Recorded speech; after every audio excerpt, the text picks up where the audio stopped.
Hi everyone, again my name is Chelsea Regis and I would like for you to take a moment and estimate how much sleep you are getting each night. If you were thinking to yourself, probably 4 to 6 hours a night, you are actually putting your bodies in harm's way. Recent research has shown a link between chronic sleep loss and a decrease in our overall health. Long-term and even short-term effects from sleep loss can actually affect the way you think, the way you work, learn, and get along with peers, friends, and family.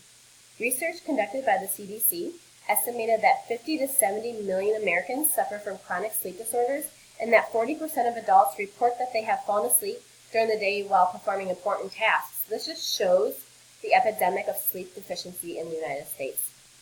So essentially, what is sleep deprivation? I'm sure we all have experienced this a time or two in our college career where we would pull all-nighters just to get an A or to complete assignments that were due the next day. Sleep deprivation occurs anytime an individual does not get enough sleep and struggles to complete daily tasks. The amount of sleep needed is age-specific, which we will break down later on in this speech. First and foremost, why is sleep important? Well, it affects your physical and mental health as well as your safety. Getting enough sleep is critical for your overall health and performance. According to the National Sleep Foundation, a few health risks associated with chronic sleep loss include memory loss, weakened immunity, risk for diabetes, high blood pressure, weight gain, and even risk for heart disease.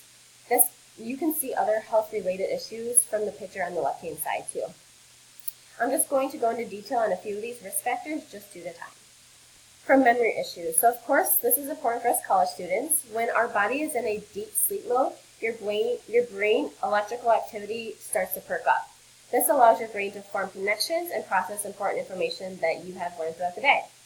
As for your immunity, without the needed amount of sleep, your body doesn't have the ability to make enough cytokines, which is just a protein that your body needs to help you aid in immune defense. Also, these immune-fighting proteins, are also known as cytokines, are mainly released during sleep. If your sleep schedule is compromised, so is your immunity. Weight gain is also a problem with sleep deprivation. If sleep deprivation occurs on a regular basis, the chemicals that signal your body that it's full could also be off balance. This causes your body to not feel satisfied, which leads to overindulging. So according to research, people who sleep fewer than 6 hours a night were more likely to have excessive body weight compared to those who are getting 8 to 9 hours of sleep. Not only is physical health affected, so is your mental health. A few risk factors for a lack of sleep could include depression, eating disorders, anxiety, stress, and risky behaviors such as increase in alcohol consumption. The Sleep Health Foundation states that 60 to 90% of people that suffer from depression are also suffering from a sleep disorder known as insomnia. And this is just a scientific name for having a difficulty time sleeping or staying asleep. When you do not obtain a full 7 to 9 hours of sleep, it can heavily influence your outlook on life.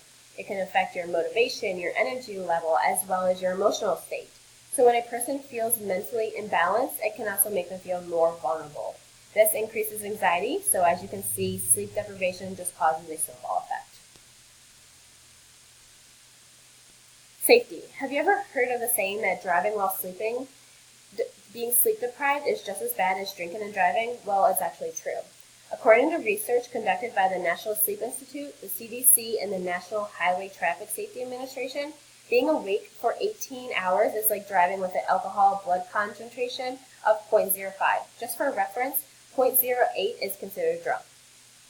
Driving without sleep for 24 hours is equivalent to a blood alcohol content of 1.0. Sleep deprivation can also cause the body to bog down on fast decision-making skills, paying attention and concentration, and being fully aware of your surroundings, also known as microsleeping. It is estimated that 800 deaths and 72,000 car crashes are actually due to falling asleep while driving. So now that you're probably wondering, how much sleep should I be getting? Well, as stated before, sleep is age-specific, and the chart below is an easy guide to follow on age-specific recommendations for sleep. Most of us in this public speaking class are between the ages of 18 and 64, which means that we all should be getting at least 7 to 9 hours of sleep each night. Some techniques to help you fall asleep fast and stay asleep So these are all according to the National Sleep Foundation. First and foremost, it's important to develop a schedule. Also, about an hour before bed, you should totally turn off all electronics and put them away. The blue light from electronics can actually restrict the production of melatonin, which is a hormone produced by our brain, and it controls our sleep and our wake schedule.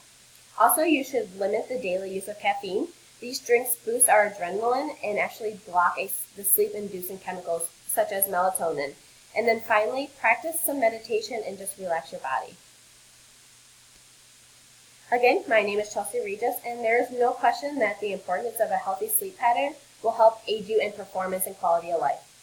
The importance of sleep should be in the same category as a well-balanced diet and exercise. So remember, 7 to 9 hours of sleep a night is considered a well-rested night. Thank you.